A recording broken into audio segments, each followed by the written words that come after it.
You're watching Drake Wing Gaming. Enjoy the video.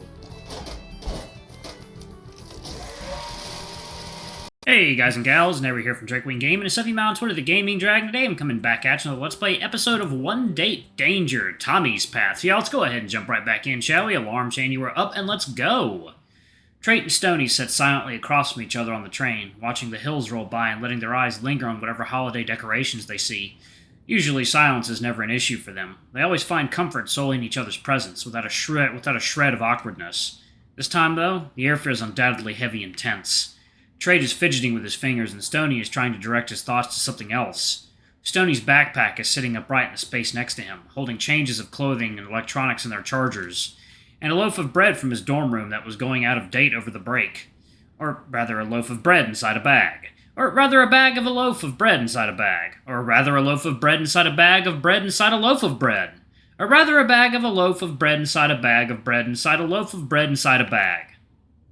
Stoney? Huh? You look really spaced out. Are you sure you're going to be okay during the break? Stoney sighs, and Trait can't discern whether it's out of annoyance or something else. It'll be fine. I just get sick on the train. Besides, I'm looking forward to spending my break with you. I'll be alright as long as I have you here with me. It's not entirely bullshit, so Trait allows that to warm his heart a little, but he knows it's still partially bullshit. You know, we don't even need to stay in the house if you don't want. We can find some excuse to leave. We could get there and say we already spent the money on a hotel room. I appreciate it, but you don't have to worry about me. It's just a couple of days, no big deal. The lights in Trait's eyes dim slightly, but he decides not to push any further. Okay, I trust you. Sorry. He slides his headphones over his head and looks out the window.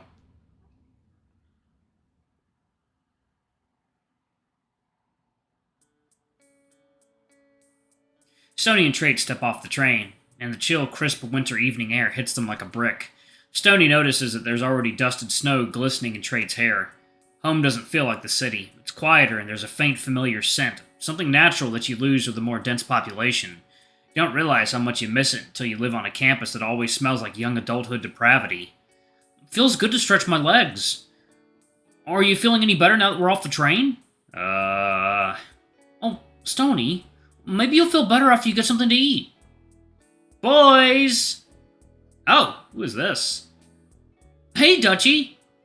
She brings up her hands up to squish Stoney's cheeks, and he can't help but roll his eyes out of embarrassment. Wow, it's amazing how much the city has changed you. You look a little sicker than usual. Nice to see you too, Mom. I'm sure it's been nice to have your own dorms and be a little independent, yeah? But I hope it hasn't made you turn against the idea of sharing a room while you stay with me. There's only so many rooms in the house. Well, it'll be fine. It'll be like a sleepover. Besides, even though we have our own rooms at school, that hasn't stopped us from spending the night with each other. It feels like we're practically roommates over there. That's good. Wouldn't want college to tear my favorite boys apart. Aw, that's so sweet of you. I don't think we... Stoney runs to a nearby trash can and proceeds to throw up into it.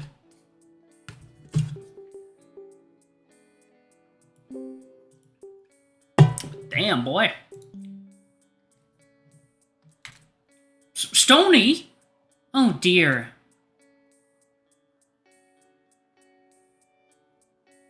Dutchie has prepared soup for everyone, hoping it will be easier for Stoney to get down. Things are okay down at the school, right? Yeah, things are fine. Cussett's boy isn't causing any more trouble, is he? He's not as bad as he used to be. He picks on us when we run into each other instead of seeking us out, I guess. Even then, all he does is call us losers and then move on. And we can handle it. We aren't kids anymore. I see. How have your clubs been going? Stoney huffs, and Trait takes that as his cue to keep talking. Oh, this year I joined the art club. Everyone there is really nice to me. I've been learning a lot and having so much fun creating and stuff. We had this outing to an art museum last month, and we're planning to visit a modern one eventually. I think when the semester starts again, we're going to be in charge of decorations for the festival. How's athletics, Stan? It's fine. Football season wasn't the best. Basketball's going better. We've been doing pretty good, so we might make it to a championship tournament later this year. You stopped picking fights with your teammates? I don't pick fights with my teammates. You don't seem to get along with them very well either. Well, who knows? Some girls like aggressive guys. Maybe you'll finally attract a girlfriend. Mom. Sorry, I'm just saying. I've always wondered when you'll bring a girl home for the holidays instead of Trait. No offense, Trait. None taken? Sorry for not caring about girls right now. I have school and shit. That's what you always say. Huh, it's fine though. It's good you're focusing on those things. You want some infused tea? If you crawled inside Stoney's brain right now, you would hear a voice say, "Bitch, I'll need it," about 5,000 times. As Stoney is unpacking his bag, he takes out the loaf of bread and shoves a slice into his mouth. Where did you get that from? I brought it from my dorm. It was gonna go bad. I'm not wasting perfectly good bread. Dude, can I have some? Trait doesn't wait for an answer and steals a slice anyway. Are you feeling any better? Meh, I think it was just nerves. You're not sleeping in your school clothes, are you? I forgot to pack my pajamas. Besides, I've slept in worse conditions. Surely I've got something you can borrow. Stoney rummages through his old closet and pulls out a shirt and a pair of sweatpants, throwing them at Trait. Aw, we see his face! Aw, thanks. How do I look? The clothes are a bit too big on him, but they serve their purpose well enough. But seeing Trait wearing his clothes is giving Stoney a weird feeling that he can't describe, nor does he really want to. Dutchie must have been brewing that tea too strong. She always does. We should go to bed now. Okay, where do you want me to sleep? God fucking damn it, there's only one bed! I'm gonna sleep on the floor. It's not too bad when you get used to it. No, you can sleep in my bed. It's okay, I don't care. I'll sleep on the floor. I think we have a sleeping bag somewhere. What? But it's your room. Don't you want to sleep on your old bed for the first time in a while? Stoney was already dragging out the sleeping bag and crawling into it.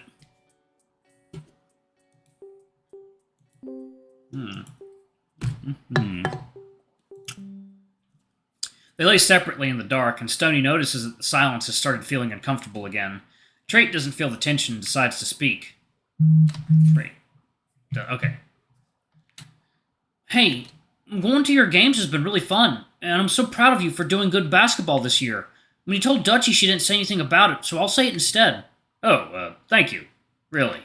It's whatever. I'm used to her not caring much about that stuff. She was always mad about how, I only ever got my grades high enough to not get kicked off teams and such. Sorry, I don't mean to... No, it's okay. I'm happy for you, at least. I hope that means something. Of course it does. It means the world to me. Trait turns over onto his side in the bed. Good night. Night.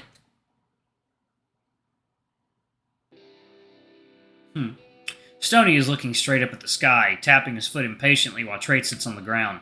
Gonna look yet? No, be patient. Come on, you've been taking forever. You can't rush talent, and snow is a much more difficult medium than pencil.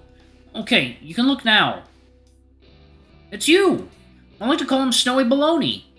Dude, that's really good. Do I really look like that? What do you mean? You know, cute? Of course you do. You two look like you're having fun. Morning, Mom. Oh, would you look at that? That looks just like you, Stan. Oh, wrong name. Okay, that looks just like you, Stan. His traits really captured your essence. He sees the true beauty in you, doesn't he? Thanks! If you need me, I'll be inside. Let me know if you get hungry. Hey, you don't think Dutchie thinks that we... What? Nah, no. No way. I mean, even if we were, I don't think she'd ever... Well, I guess it doesn't matter because we aren't, Trait starts drawing random circles in the snow to distract himself from the uncomfortable conversation. He seems to regret bringing it up in the first place. Stoney watches wordlessly for a little while before he walks back inside the house. Dutchie is sat at the table with a plate of eggs, toast, and bacon. There are two separate containers of butter on the table, one of them looking slightly greenish. She coats a piece of toast with the green butter before taking a bite. Hey, hon. Hey. Did Trait follow you in? I think he's too focused on whatever it is he's doing. That sounds like him. I made breakfast. You can help yourself. Second, yo.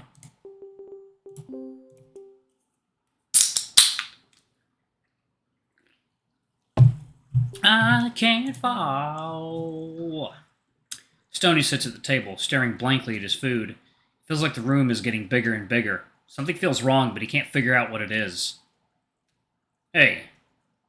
You like Trait, right? What? Of course, I love Trait. You two have something very special. You've become an entirely new person since you met him. And I love the people that you two bring out of each other. It kind of reminds me of... Well, I don't know if I told you how much my life changed when I met your father. I mean, he showed up and everything was suddenly so different. When I was around your age and even younger, I was pretty mean for a little girl. was standoffish and withdrawn from everyone. Fought with my parents a lot. But when I met Doobie, it felt like, oh, what was that one movie about the green fuzzy man? Like, my heart grew 3 sizes. And he was a big guy, so I had to grow. Otherwise, I wouldn't have had any room for him. And so much of me has changed for the better because of my love for him. I didn't even celebrate Christmas until Doobie came along, and I got to teach him about Hanukkah. He was so open to reshaping himself around my life the same way I was doing for him. It's beautiful, because I feel like I'm still learning from him, even now. The point is, in a way, you and Trait remind me of you and your father. Remind me of me and your father. No. As weird as that sounds. I wish. Sometimes I wish that Trait could have met Dad. I just think that they really would have liked each other.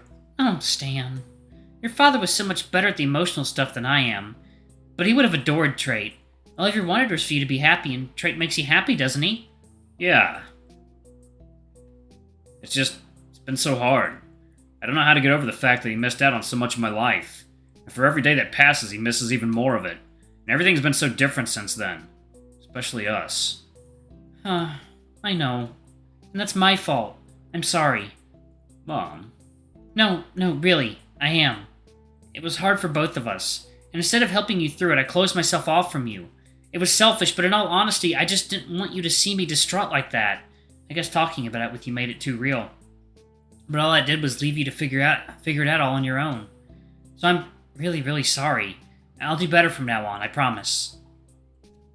Thank you, Mom. Now, tell Trait to come in before he freezes to death. Suddenly, Stoney doesn't feel so sick anymore.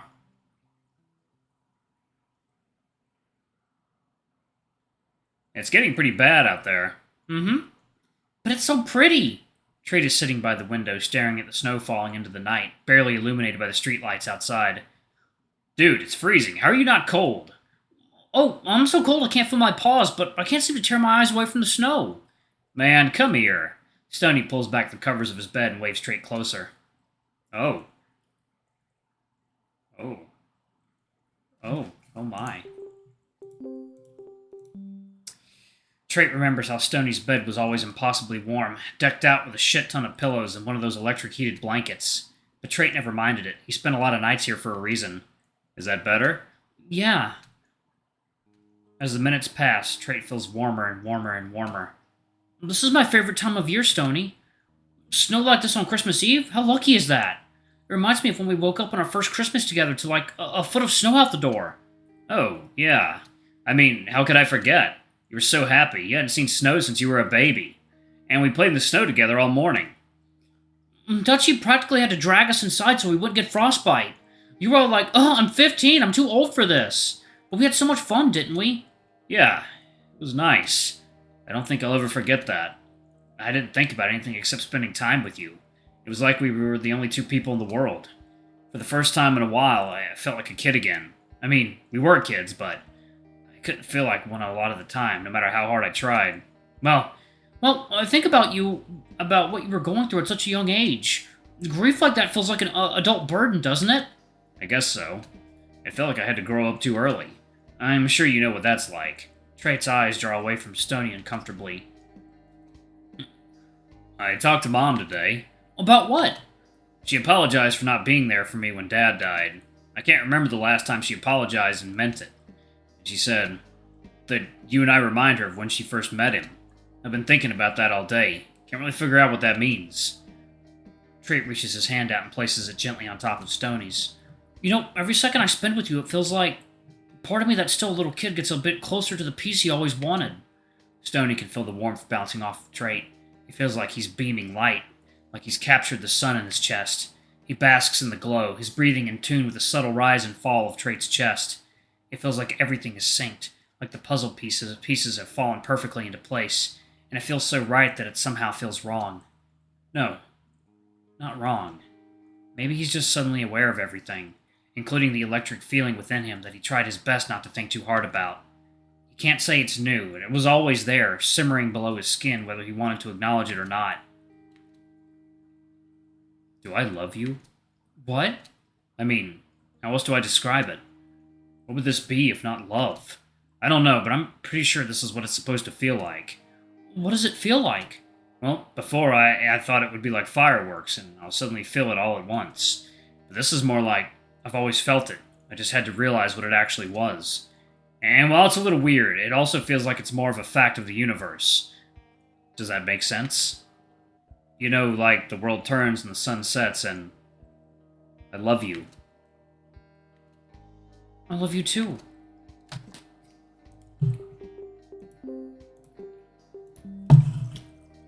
Is that okay? Why wouldn't it be okay? I don't know. Trait's eyes well with tears, but the light is still beaming from him. Why are you crying? I don't know. You know me, I always cry. I don't feel so nice, but it's just... There's so much love inside me, I can't do anything but cry. It's so overwhelming. And I don't think I'll ever be able to express how I feel, not in a million years. It feels like my love is the whole world. Every flower in every garden, every bulb and every string of Christmas lights, it's all my love. And I wish I could give it all to you. Stoney wipes a tear from Trait's cheek. Haven't you already? Their arms mindlessly wrap around each other as they both burst into a hushed laughter. They're quiet, but not because they feel the need to not disturb Dutchie this late. It's more like this moment is meant just for them. A loving secret that's supposed to be whispered between giggles. And once again, they feel like kids together. Oh my god! Oh, it's so good! I love it! Losing my fucking mind! Oh, it's so good! Man, that was beautiful. Oh, that was so well written and well done, and it just felt fucking perfect. Oh, God. And I can relate so heavily to this. So heavily to this. Yeah, I mean, when I was in my... God, when I was, I guess, late teens, I met a guy who was, like, 1 year older than me, and he was, like, fucking dreamboat. And, you know, he lived in New York, I lived in Georgia, you know, we started talking online, you know, started having, like, an online relationship, and then we decided to take things to the next level, and, well, he came to visit me, and we knew immediately that we were meant for each other. And first night he spent with me, we officially called ourselves boyfriends after that. And and then I went to go see him, like, I think maybe 6 months later. And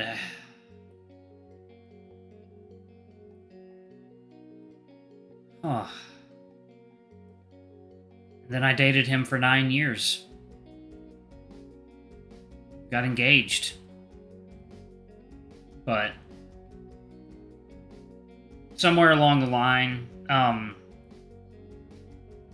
his depression and issues kind of got the better of him for a bit, and we decided that it wasn't working. And yeah, it was probably one of the hardest moments of my life.